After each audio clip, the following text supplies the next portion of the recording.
parlé le dimanche passé. Le sage s'empare de âmes. Et nous avions trouvé ce texte dans quel passage? Proverbe, chapitre combien? 11. Le verset combien? J'aimerais qu'on relise encore. Proverbe chapitre 11 et le verset 30. Donc, notre thème de jour est intitulé Le sage s'empare des âmes. Nous avons notre grand thème de 5 ans, les années du progrès de l'évangile. Et nous sommes dans le trimestre de la sagesse où nous disons désirer la sagesse d'en haut. Et aujourd'hui, le thème de ce matin, nous l'intitulons Le sage s'empare des âmes. Je vais lire dans Proverbe chapitre 11. Est-ce qu'on peut se tenir debout pour honorer cette parole? Proverbe chapitre 11, le verset 30, nous lisons. Le fruit du juste est un arbre de vie, et le sage s'empare des âmes. Amen. Nous pouvons reprendre nos places. Nous reprenons le texte de Matthieu, chapitre 10. Cette fois-ci, nous allons prendre du verset 6 au verset 10. Matthieu, chapitre 10, du verset 6 au verset 10. Nous lisons: Allez plutôt vers le brebis perdu de la maison d'Israël. Allez prêcher et dites: le royaume des cieux est proche.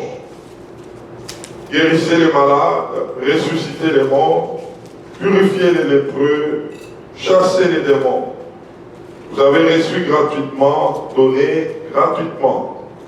Ne prenez ni or, ni argent, ni monnaie dans vos ceintures, ni sac pour le voyage, ni de tunique, ni souliers, ni bâton, car l'ouvrier mérite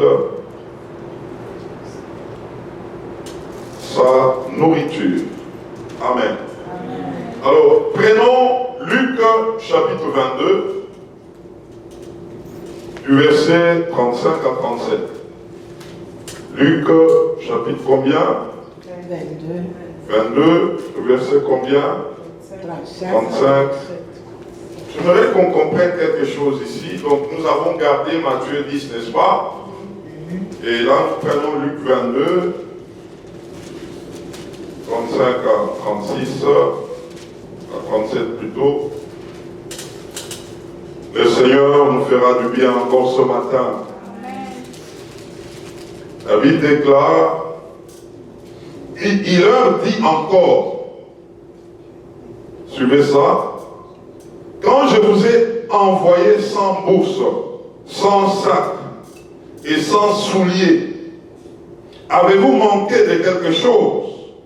Ils répondirent, de rien.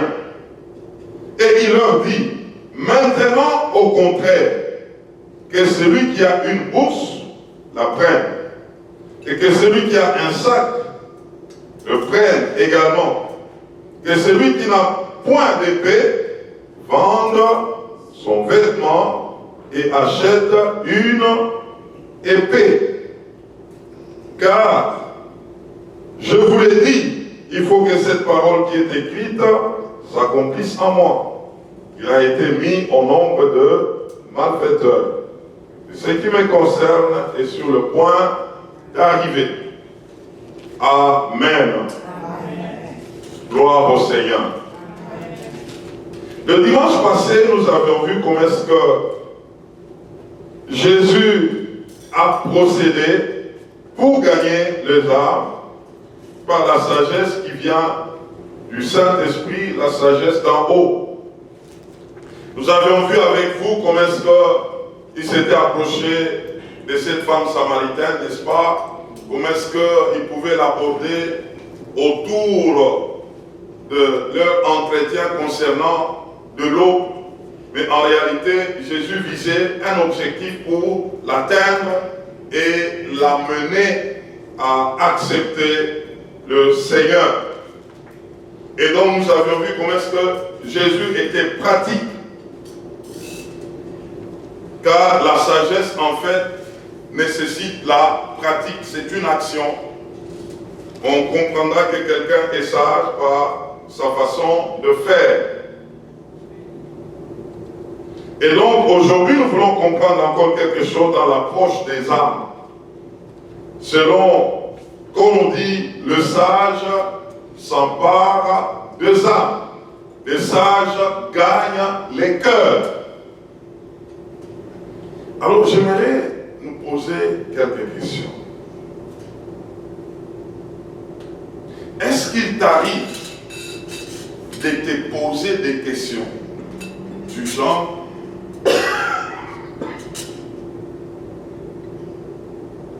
pourquoi quelqu'un n'aime pas les seigneurs? Et là, je parle de païens. Tu connais des personnes. Elles te connaissent aussi. Mais ces gens-là, quand tu les regardes bien, ça peut faire 20 ans,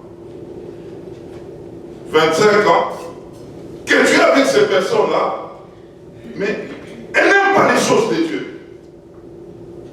Est-ce qu'il t'arrive de te poser des questions? Mais pourquoi cet homme ici n'aime pas Dieu? Ah, les gens ne pas comprendre. Les gens ne pas comprendre. Est-ce qu'il t'arrive de te poser des questions sur des personnes que tu connais? Mais ces gens-là, depuis que tu les avais connus, mais quand tu leur parles des choses de Dieu, ils n'aiment pas. Est-ce que tu t'es déjà posé une question? Pourquoi tu n'aimes pas les choses de Dieu? Qu'est-ce qui se passe en fait? Regardons un peu. Nous tous, nous étions des païens. N'est-ce pas? À un moment donné, Dieu nous a fait grâce. Et puis on s'est tourné à Dieu. Mais qu'est-ce qui fait que tel que tu connais là, mais lui il ne se tourne toujours pas à Dieu? Nous on a bu, on a fait la débauche, on a trompé, on a fait des choses, mais nous sommes là. Il y a même des gens, quand ils me regardent, j'ai déjà rencontré quelqu'un, il m'a posé la question, est-ce que, parce que toi tu étais païen? J'étais païen. Il dit, mais en tout cas, à te voir, la manière dont tu fais, c'est comme si tu n'as jamais été païen. J'ai dit non, c'est Dieu qui m'a sauvé. Dieu m'a sauvé. Mais pourquoi ça n'arrive pas chez d'autres païens que nous connaissons? Un jour, je me suis posé une question. Je me suis dit, si Jésus était revenu en 87, j'allais en enfer. Est-ce que tu te poses un peu de telles questions? Les personnes là que tu connais, que tu aimes, que tu parles avec, si Jésus revenait aujourd'hui, elles vont aller où? Elles vont aller en enfer. Elles vont aller en enfer. C'est de telles questions qui peuvent nous réveiller dans la prière, qui peuvent nous réveiller dans la manière d'approcher ces gens.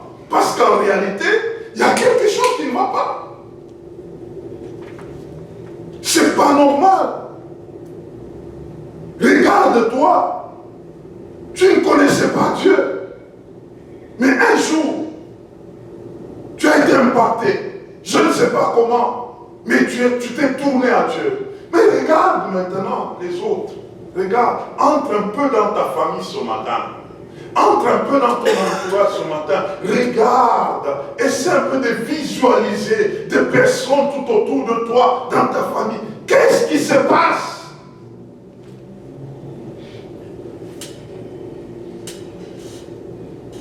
Est-ce que tu es conscient que si Jésus revient, ou encore si la mort précoce les atteigne, c'est l'enfer. C'est l'enfer. Je vous dis, les Écritures sont vraies. Ce n'est pas des histoires dont nous parlons ici. Quelqu'un meurt sans Christ, il va où? Il va en enfer. Quel que soit l'amour que tu avais pour la personne, quelle que soit l'affinité que tu avais pour la personne, la direction est claire, c'est l'enfer. Et si nous, enfants de Dieu, nous commençons à nous poser de telles questions, tu vis avec quelqu'un ou tu parles avec quelqu'un, tu es en train de regarder, cette personne n'aime pas Dieu, en toi il y a quelque chose qui résonne pour te dire, fais un travail. Parce que tu es en face de quelqu'un, si quelque chose barde, c'est où? C'est l'enfer.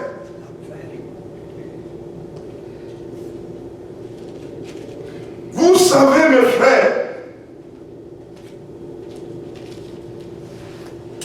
si tu vis sans te poser de telles questions, c'est que ta conversion a un problème. C'est que quelque part, il se peut que ta conversion n'est pas authentique. Parce que la première des choses que Jésus a réglées en nous sauvant, c'est la chose qui parle de l'éternité. Il est venu résoudre les problèmes de l'éternité. S'il y a quelque chose que Jésus, en nous sauvant, il a fait, c'est de nous amener à être dédouanés de l'enfer pour que nous soyons des candidats pour l'éternité. C'est la première des choses. Oh, si nous comprenons cela, nous aurons ces réflexes-là pour les autres. Parce que nous sommes sauvés d'abord pour l'éternité. Régler cette question d'éternité. Et donc, l'éternité doit être au centre de notre christianisme. C'est tout ce qui fait notre différence. On nous a sortis de la mort vers la vie. C'est d'abord ça. C'est un acquis par le fait que nous avons le salut. Et donc, tous ceux qui n'ont pas le salut, il faut les regarder autrement. Il y a un danger permanent que ces personnes sont en train de mourir, et cela tout le jour. Tout le jour. Tout le jour. Vous savez, s'il y a deux choses que Jésus voulait régler en urgence, avant même d'aller à la croix. Premièrement, c'était le salut. Deuxièmement, la guérison. Vous savez pourquoi? Jésus a voulu sauver des gens, même avant qu'ils n'aillent à la croix. Et Jésus guérissait même des païens. Parce qu'il savait, il était venu pour sauver. Et maintenant, si des personnes tombent malades pour mourir, ces personnes-là risquent de mourir sans Christ. Alors, il voulait les amener à demeurer toujours dans la vie, afin que ces personnes-là puissent les rencontrer et que ces personnes-là soient sauvées. C'est pourquoi Jésus a sauvé, a guéri même des païens. Il a guéri des païens. Il voulait à tout prix sauver. Est-ce que nous sommes ensemble? Alors, on comprendra ce matin que lorsque Jésus parlait, il a dit aux disciples quelque chose, et j'aimerais qu'on reprenne le texte de Luc 22. Amen. Amen. Luc 22. À partir du verset combien? 35. Jésus est en train de dire quelque chose. À partir du verset 35, il leur dit encore: quand je vous ai envoyé sans bourse, sans sac et sans souliers, avez-vous manqué de quelque chose? Il répondit quoi? De rien. Mais maintenant, il change de langage. Il dit: cette fois-ci, j'aimerais que vous puissiez comprendre que la manière dont vous allez en mission, vous allez partir en mission, ne sera pas la même manière comme je vous avais envoyé autrefois. Ah, c'est ça que j'aimerais qu'on comprenne ce matin. Nous sommes dans les trimestres de quoi? De la sagesse. Pourquoi un tel changement? Il les avait envoyés pour la première fois sans prendre quelque chose, sans rien réclamer. Allez-y seulement. Vous allez rencontrer, il y aura la provision. Vous ne manquerez de rien. Et ils ont même témoigné que c'est vrai. Lorsque nous sommes partis, nous n'avons rien manqué. Selon ta parole, Jésus leur dira, oui, vous avez répondu vrai. Mais maintenant, je vous dis, s'il faut aller, cette fois-ci, que celui qui a sa bourse puisse la prendre. Que celui qui a son sac puisse le prendre. Jusqu'à dire, celui qui n'a pas d'épée va faire quoi? Il vend son vêtement et qu'il achète une épée.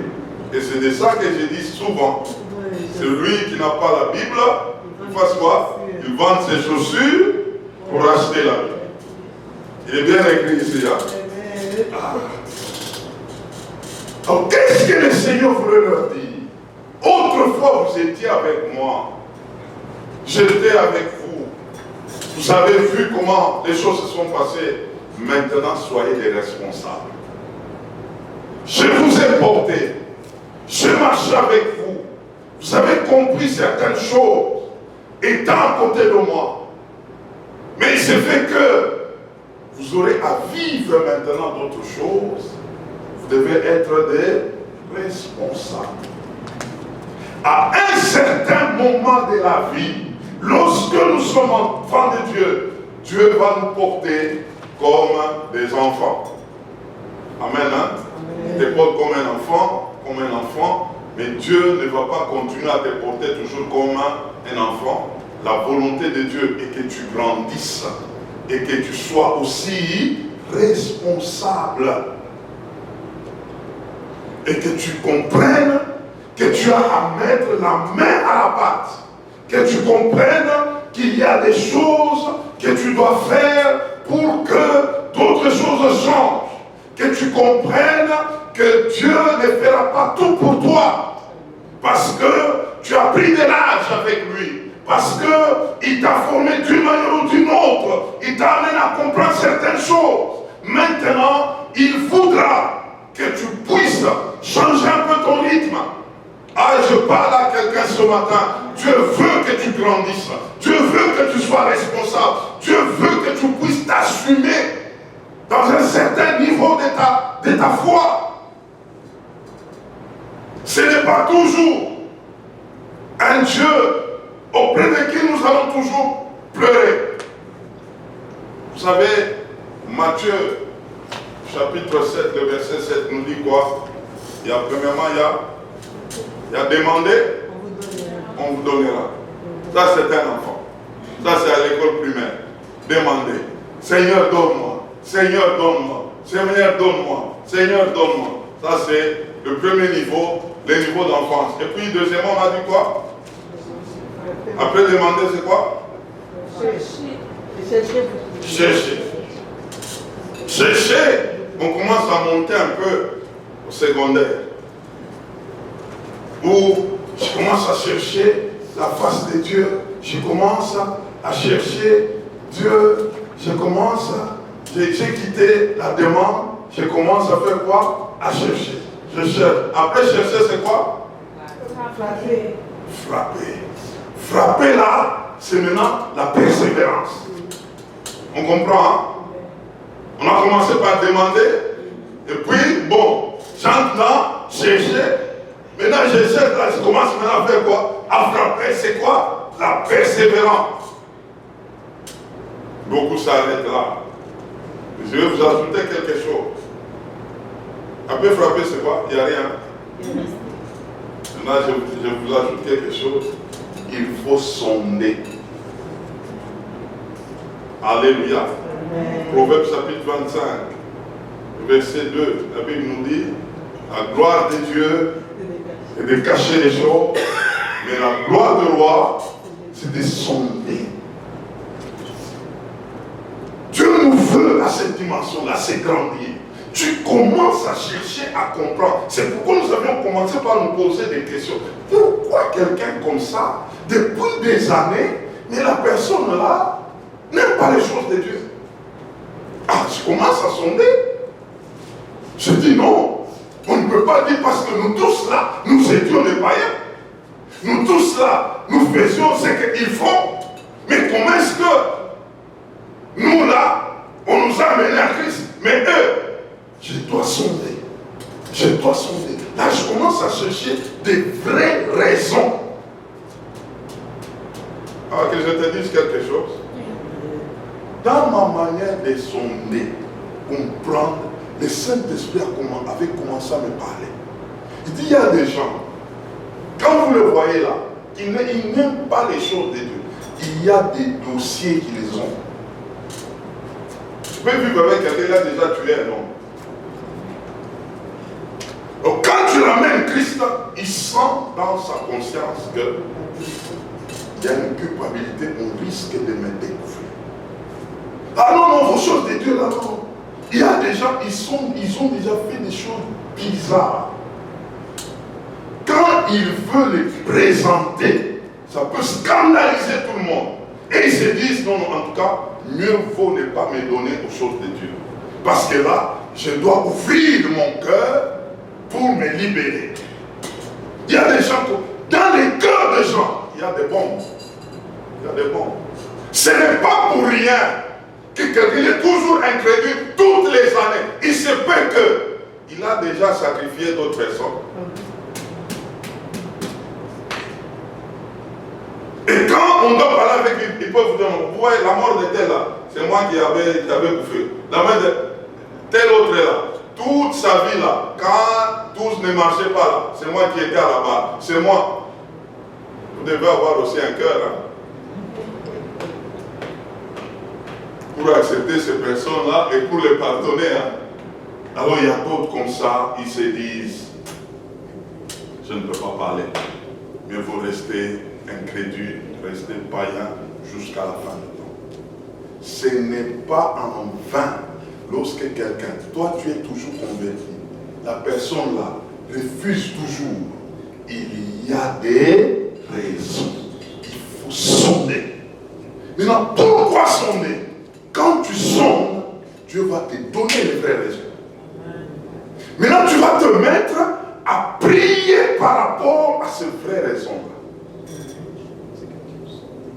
Ah, j'ai dit gloire à Dieu, parce que Dieu nous amène là. Dieu nous amène là. Dieu nous amène. Tu vas cesser de te demander, mais tu connaîtras la vraie raison. Maintenant, le Saint-Esprit te donnera des sujets de prière pour attaquer la vraie raison. Nous sommes dans l'année des sagesses, dans le primaire des sagesses, n'est-ce pas? Parce qu'il y a des gens, et il ne faut pas dire toujours, tout simplement, non, non, lui n'aime pas les choses de Dieu, lui il est comme ça. Non, non, non, non, non, non, non, non, non, non, non, non. La volonté de Dieu est que tout le monde soit sauvé. Que tout le monde soit sauvé. Il n'y a pas de plus méchants, plus que d'autres. La méchanceté c'est la même, le péché c'est le même. C'est chacun a son degré, chacun a le degré de ce que là où l'ennemi l'a amené.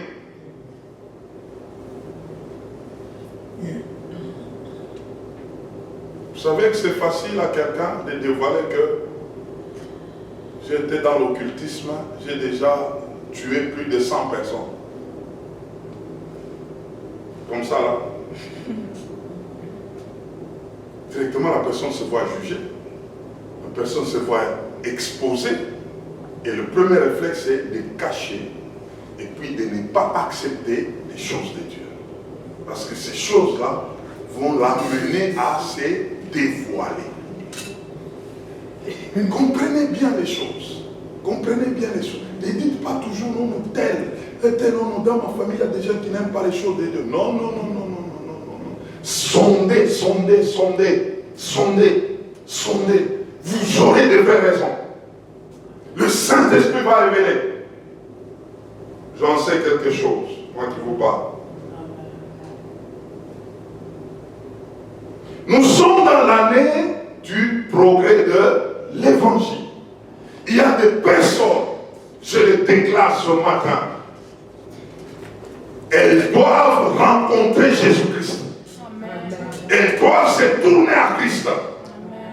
Ils ne sont pas le plus méchants que d'autres. Le problème, nous ne connaissons pas où il faut taper.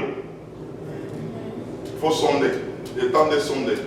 Ce n'est pas le temps de subir comme ça. Tu es tenté de dire non, non, lui il est comme ça. Non, non, il n'est pas comme ça. Il n'est pas comme ça. Il y a quelque chose que toi tu ignores qui l'amène dans cette incrédulité-là. Il y a quelque chose que toi tu ne maîtrises pas qui l'amène dans cette incrédulité-là. Cherche à sonder. Le Saint-Esprit va te révéler. Amen.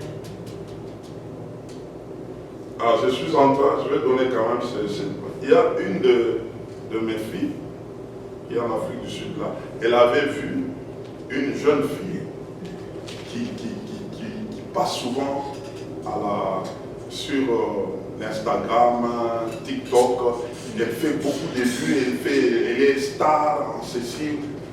En fait, elle dit, c'est une jeune fille qui a 26 ans. Un jour, elle la regarde, les choses qu'elle fait, elle poste des choses qu'elle a, elle est dans des affaires, des bâtiments, dans ceci. Ça a commencé comme à l'attirer, elle dit, en tout cas, celle-ci, elle fait des choses.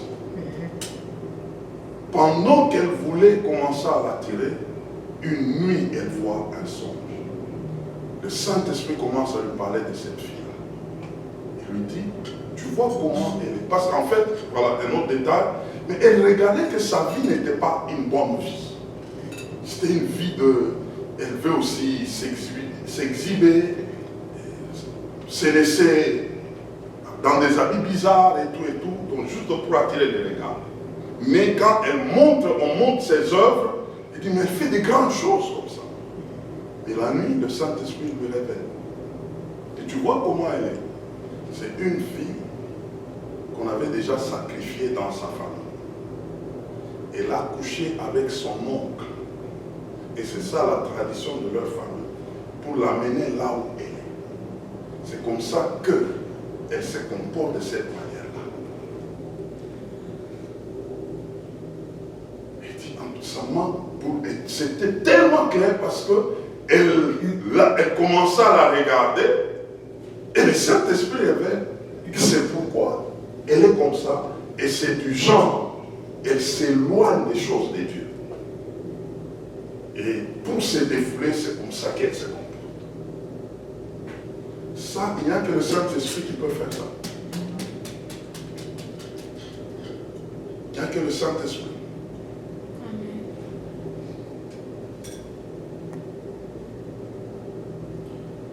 Vous savez, Jésus parlant à ses disciples dit, cette fois-ci, prenez le sac si vous avez le sac, prenez la bourse si vous avez la bourse. Pourquoi? Parce que le monde a tendance maintenant à accuser l'Église, à accuser les enfants de Dieu. Jésus était sur le point où on devrait l'arrêter. Et c'est comme ça qu'il devait donner cette consigne, que moi je suis en train de partir, les choses ne seront pas faciles pour vous. Il y aura des dons qui vont changer. Alors préparez-vous. Faites en sorte que tout ce que vous avez, mettez ça au service de l'évangile. Si vous voulez tenir bon. Parce qu'on va vous traquer. On va vous accuser. On va vous attaquer. C'est pourquoi Jésus le préparait déjà. Autrefois, les choses n'étaient pas comme ça. Mais sachez que maintenant, là, il faut aussi vous préparer. Et d'ailleurs, cet appel nous concerne aussi dans des pays comme celui-ci. Nous devons nous préparer.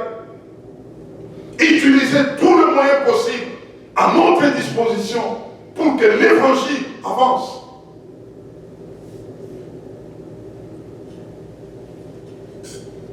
Et c'est pourquoi, mes bien-aimés, vous allez comprendre comme dans notre pays ici, ce n'est pas facile de s'emparer des âmes. C'est pourquoi il faut prendre ton sac, il faut prendre ta bourse, il faut prendre tous les moyens dont tu disposes pour les mettre au profit de l'évangile si tu veux voir les résultats. C'est de cet appel dont il s'agit. Si nous voulons le faire d'une manière passive, il nous sera difficile d'atteindre les objectifs. Nous devons nous lever. Nous devons nous lever. Nous devons mettre les meilleurs de nous-mêmes. Nous devons travailler. Alors, la question de ce matin, comment s'emparer des âmes dans un tel contexte? Dans un tel contexte. Vous savez, tel que nous sommes là, il suffit de sortir seulement d'ici. Vous allez rencontrer autant de personnes qui ne connaissent pas le Seigneur. Vrai ou faux? Mais pourquoi elles ne sont pas là? Pourquoi elles ne sont pas là? Ou même quand vous allez auprès de ces personnes-là, elles sont toujours sceptiques. Pourquoi? Il y a une raison, ou il y a des raisons. C'est pourquoi nous devons sonder. Nous devons sonder, nous devons sonder. Comment s'emparer des âmes dans un tel contexte? J'aimerais nous donner 3 réponses ce matin. Mais nous voulons lire d'abord 1 Corinthiens chapitre 9. Versets 19 à 23. J'aimerais que tu lises ça bien. 1 Corinthiens 9, 19 à 23. Nous sommes en train de vouloir répondre à la question de comment s'emparer des âmes dans un tel contexte. Dans un tel contexte où nous sommes avec des personnes. Je dis Jésus, je dis là, non, pas cette histoire-là, non, en tout cas, parle-moi autrement, pas ça. Comment s'emparer des âmes dans ce contexte comme ça? Où nous vivons avec des personnes, tu as déjà passé 20 ans avec ces personnes-là. Tu veux seulement Jésus. Et t'arrêtes directement là. Comment les atteindre? Comment? C'est de ça que nous voulons répondre ce matin. Nous sommes là.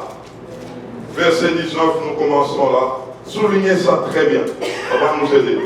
Car, bien que je sois libre à l'égard de tous, je me suis rendu.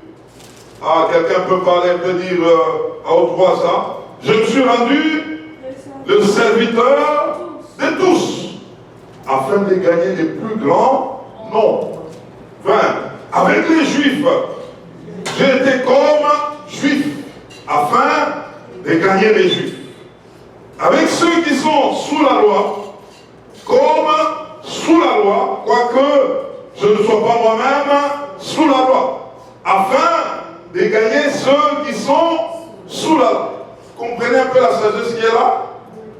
Avec ceux qui sont sans loi, comme sans loi, quoique je ne sois point sans la loi de Dieu, étant sous la loi de Christ, afin de gagner ceux qui sont sans loi.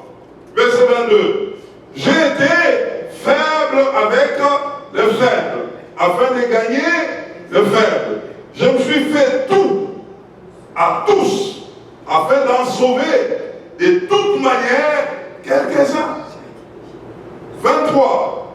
Je fais tout à cause de l'évangile, afin d'y avoir part. Pose un peu la question à ton voisin. Est-ce que c'est comme ça que tu te comportes dans ce pays? Avec cette attitude, cette approche. Tu vois pourquoi quelqu'un n'est pas encore sauvé à côté de toi?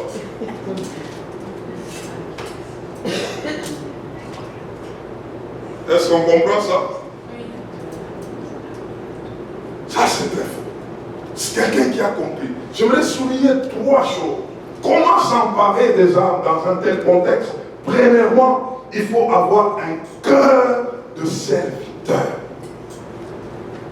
Avoir un cœur de serviteur.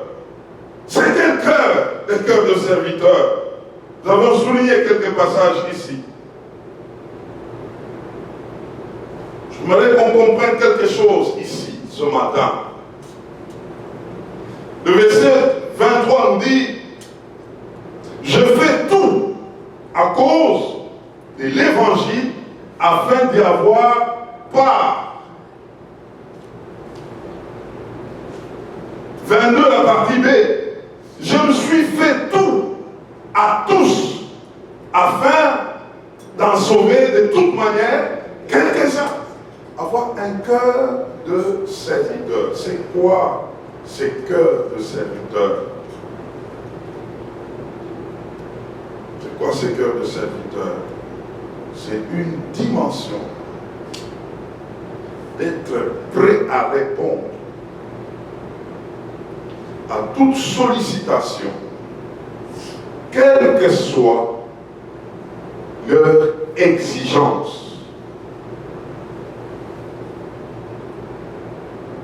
C'est quoi? Être prêt à répondre à toute sollicitation, quelle que soit leur exigence. C'est être disponible pour la cause des autres, pourvu que quelques-uns soient sauvés. Être disponible pour la cause des autres, pourvu que ces autres-là soient sauvés. C'est une dimension de dépouillement personnel. J'enlève un peu tout ce que je suis, tout ce que j'ai, et je me dispose aux autres pour que ces autres-là soient sauvés. Quelque part, que je puisse atteindre quelqu'un.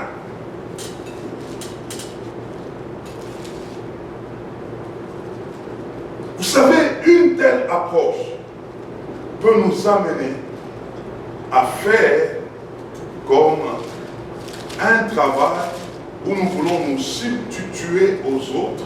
C'est comme quelqu'un qui est à un niveau bas. Qu'est-ce que tu fais?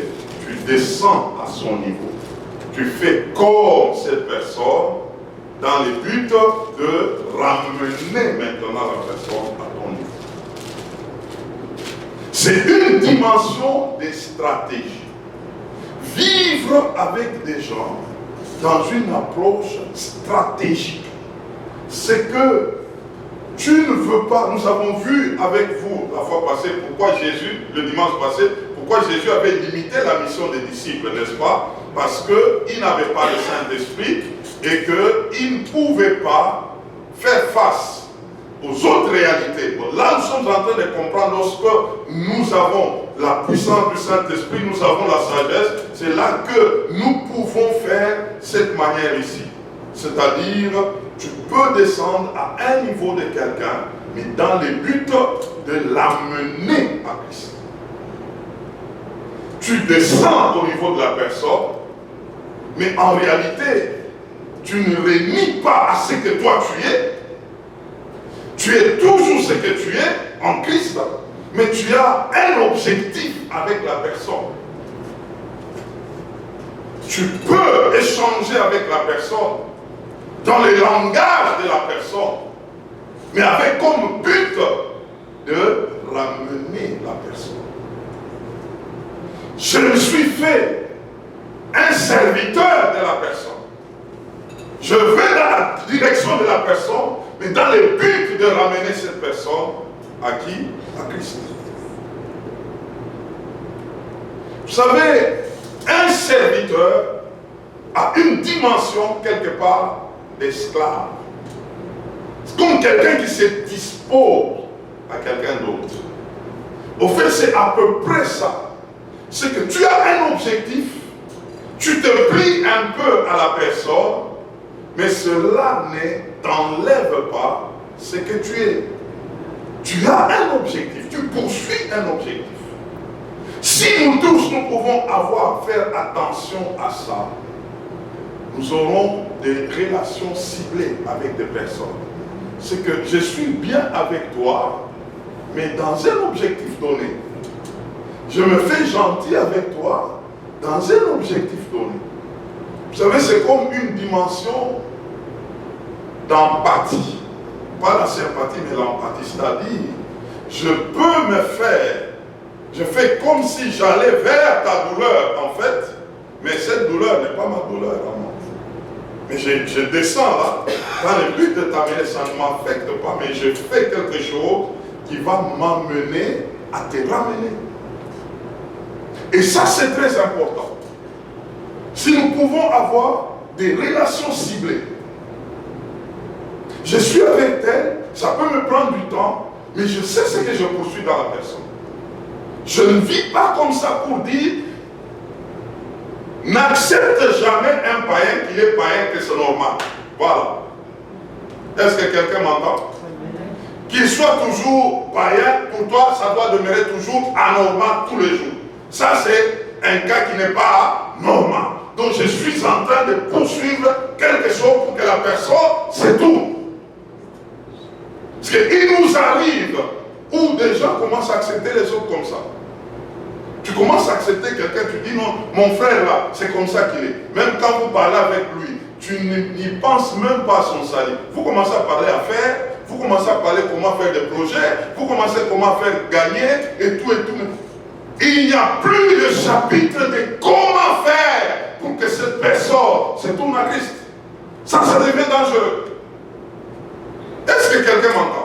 Lorsque quelqu'un commence à t'amener les programmes, il t'amène les prouesses, voilà ce que j'ai fait, voilà mes affaires marchent bien. Oh, en tout cas, non, en tout cas, ça va, gloire à Dieu, on avance.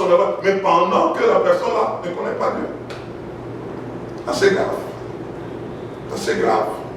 C'est qu'on commence à nous dérouter. Nous commençons même, nous pouvons présenter même des éloges à la personne. Oui, tu peux présenter des éloges à quelqu'un qui ne connaisse pas Christ, mais dans le but toujours de chercher un moment de les ramener à Christ. Mais tant que cet objectif, tu l'enlèves, tu as failli. Tu as failli. Tu as failli. Quelles que soient les prouesses de la personne, quels que soient les progrès de la personne, tant que la personne n'a pas Christ, tu n'as pas encore fait quelque chose. Se faire serviteur, avoir un cœur de serviteur. C'est comme nous servons ces personnes-là. Nous sommes en train de chercher à les mettre à l'aise quelque part, mais il y a un piège que nous les tendons là-bas pour que ces personnes-là se retrouvent en Christ, mais en passant par nous. Est-ce que quelqu'un m'entend? Deuxièmement, comment s'emparer? Par exemple, dans un tel contexte, il faut accepter volontairement de s'humilier. Accepter volontairement de s'humilier. Philippiens chapitre 2, le verset 8. Vous savez, l'humilité n'est pas une faiblesse. L'humilité, c'est une force. Et je peux même dire une force tranquille. Écoutez-moi un peu, écoutez-moi ici. Tu sais qu'aucune personne sur la terre ne peut t'enlever ton identité vis-à-vis de Dieu. C'est que tu peux faire quelque chose qui se présente comme si tu deviens, ça te rabaisse. Mais si tu connais ton identité devant Dieu, rien ne s'est passé. Tu demeures la même personne devant Dieu, avec la même valeur devant Dieu. Alors c'est tout ce qui nous trouble de foi. Nous voulons comme nous défendre devant les autres afin qu'ils ne sentent pas que nous nous sommes humiliés. Nous avons descendu un peu. Tu peux descendre devant un homme, mais devant Dieu, tu as une identité claire. Tu n'as rien perdu, mon frère. Tu n'as rien perdu. Tu n'as rien perdu. Et donc c'est pourquoi l'humilité doit être une démarche personnelle. Tout dépend de la manière dont tu es en train de poursuivre quelqu'un. Si c'est fait que tu dois t'humilier quelque part pour chercher à avoir quelqu'un, fais-le. Tu ne perds rien du tout. Parce que tu as un objectif. C'est pourquoi Jésus, en venant, nous avons donné le Philippiens 2:8, il s'est humilié lui-même. Il n'a pas regardé le fait d'être égal à Dieu comme une proie à arracher. Même quand il était venu sous forme d'un serviteur, un simple homme, il était toujours Dieu. Alléluia, alléluia. Personne ne pouvait l'enlever cela. Il a résolu lui-même de se faire humble. Cela ne l'a pas enlevé sa divinité. Et je t'annonce ce matin, personne ne peut t'enlever ton identité devant le Seigneur. Quel que soit ce que tu peux faire pour l'avancement de l'évangile. Au contraire, d'ailleurs, Dieu va te positionner. Dieu va te positionner. Alors il y a des choses comme ça qui arrivent souvent. Tu commences à dire non, parce que je commence à faire les choses de Dieu, il y a ces gens-là, ils veulent maintenant me piétiner. En tout cas, non, moi, en tout cas, vos affaires là d'évangélisation là, moi je vais arrêter. Vous appelez là des églises, parce que je vois que depuis que je commence à prier là, il y a tout le monde qui veut même se tenir devant moi. Ton identité, il n'y a personne qui peut l'enlever. Personne. Dieu connaît ce que tu es. Et si toi aussi tu connais ce que tu es, ça ne peut pas te bouger. Ça ne peut pas te bouger. Mais pourvu que tu es en train de poursuivre un objectif, tu veux gagner quelqu'un. Tu veux gagner quelqu'un. Combien de fois nous avons reçu de mauvais traitements des gens, des gens qui pouvaient nous humilier, des gens qui pouvaient crier sur nous, mais ça ne nous a rien enlevé, rien du tout. Au contraire, nous sommes des peuples qui étaient déjà avertis. Et arrivera le moment, ces choses ne seront pas comme autrefois. C'est de ça que Jésus-Christ pouvait leur dire. Tu as un sac, prends un sac. On peut t'accuser, on peut te molester, on peut cracher sur toi, mais comprends que ça ne peut pas t'enlever quelque chose. Vis-à-vis de Dieu, tu es ce que tu es devant le Seigneur, et ce que tu es en train de faire est en train de t'amener à avoir beaucoup de points devant le Seigneur. Sois prêt à subir même de mauvais traitements. Amen. Hein? Ah, que cela ne te trouble pas. Tu es tenté de faire une approche, on te répond très mal.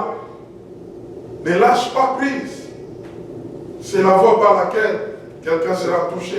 Il y avait un truc, quelque chose qui était passé sur les réseaux. Je crois que c'était, en Europe, dans un bus où des TVG là. Il y a un monsieur qui est allé vers un jeune homme voulant lui parler de Christ. Le jeune homme l'a giflé. En plein front comme ça. Une gifle. Et le monsieur s'est rétracté. Puis il retourne encore pour lui dire, Jésus t'aime. Tu as besoin de Jésus. Le monsieur l'a gesticulé, il a crié. Mais jusqu'à ce que il a fléchi les genoux, il a commencé à pleurer. Il était gagné. Mais à quel prix? Là que ça finit. Il fallait que ça commence par une gifle. Ça ne l'a pas diminué. Au contraire, il a gagné de points. Il a gagné de points. Comprenons que si tu t'humilies de toi-même pour attaquer quelqu'un, tu donnes les mains de toi-même, tu peux gagner la personne. Tu peux gagner la personne. Nous devons comprendre les contextes dans lesquels nous nous trouvons et notre manière de faire. Nous n'allons pas faire comme à n'importe quel endroit. Il y a des exigences maintenant. Nous faisons face à un peuple incrédule. Ça demande un cœur de serviteur. Ça demande une humilité volontaire. Humilie-toi. Fais ce que tu ne pouvais pas faire ailleurs, mais fais-le ici. Les contextes nous exigent cela. Oh, quelqu'un m'entend ce matin. Et troisièmement, enfin, du moins pour aujourd'hui, nous devons opérer avec la grâce et la vérité. Alors, j'aimerais que tu comprennes cela. Jean chapitre 1er, verset 17. 2 Corinthiens chapitre 6, verset 1er. On doit opérer avec la grâce et la vérité. C'est quoi opérer avec la grâce et la vérité? Et donc c'est agir avec un cœur compatissant, sans vendre la vérité. Agir avec un cœur compatissant et sans vendre quoi? C'est-à-dire, nous devons agir avec amour et fermeté. On peut se présenter avec un cœur de serviteur, s'humilier volontairement auprès des personnes, mais ce n'est pas pour autant que nous puissions rester avec ces personnes-là sans que les buts de Dieu ne puissent s'accomplir. Est-ce que quelqu'un m'entend? Et là, il y a un piège. J'aimerais qu'on comprenne cela. Vous savez, lorsqu'on s'approche avec l'attitude de la grâce, l'attitude de la compassion, c'est dans l'objectif d'amener la personne à la vérité. La vérité qui est Christ. Mais lorsque la personne commence à s'habituer à ton attitude de grâce, à ton attitude de la compassion, cette personne-là, sans qu'elle se donne à Christ, il faut t'arrêter quelque part pour revoir les choses. Sinon, tu risques de devenir une maison de charité. Est-ce que quelqu'un m'entend? Tu fais du bien, tu te sacrifies, mais il n'y a pas de résultat. Ah, toi, il faut revoir. Il faut revoir ça. Et donc, nous devons avoir des relations ciblées. Nous faisons du bien. Nous avons un cœur de serviteur. Nous nous humilions près de personnes. Ces personnes nous trouvent gentils. Nous pouvons faire autant de choses. Nous avons l'objectif de chercher comment les gagner. Mais lorsque nous restons dans cette routine-là, sans qu'il n'y ait pas un résultat, on doit faire quoi? On doit s'arrêter un peu. Vous savez, Jésus, à un certain moment, il s'est approché au peuple. Il commençait à parler, il parle du royaume, les gens ils viennent à masse, et puis après, il voit que l'heure est passée, il dit bon, qu'on leur donne à manger. On leur donne le poisson, on leur donne le pain.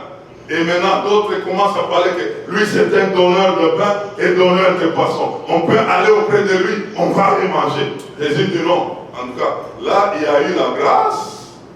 Il faut que nous puissions amener la dimension de la vérité. Jésus vient, ces gens-là sont venus en masse. Seigneur, on te cherchait même. Ah, quelle évangélisation. Où des hommes commencent à chercher même qu'on leur prêche. Jésus regarde et dit, bon, ces gens ici, ce n'est pas qu'ils viennent pour moi. Ils viennent pour le manger, pour le boire. Donc je vais leur donner maintenant une autre nourriture. Jésus leur dira, aujourd'hui, j'ai une nourriture spéciale. C'est comme à la nourriture spéciale.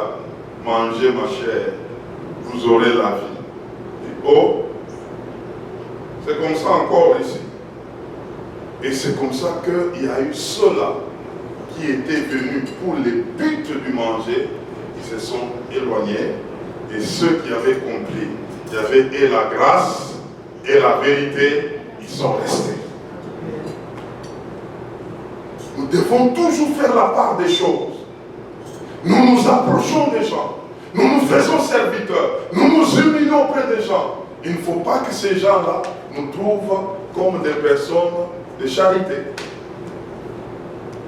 Des personnes qui font quoi? Qui deviennent des asperges. Des obénels. Non, non. Nous sommes là pour que les gens soient sauvés. C'est pourquoi nous pouvons travailler avec les juifs, je me fais juif, avec les grecs, je me fais, pourvu qu'ils viennent à qui? À Christ. Si tel n'est pas le cas, je dois bouger un peu, je dois bouger.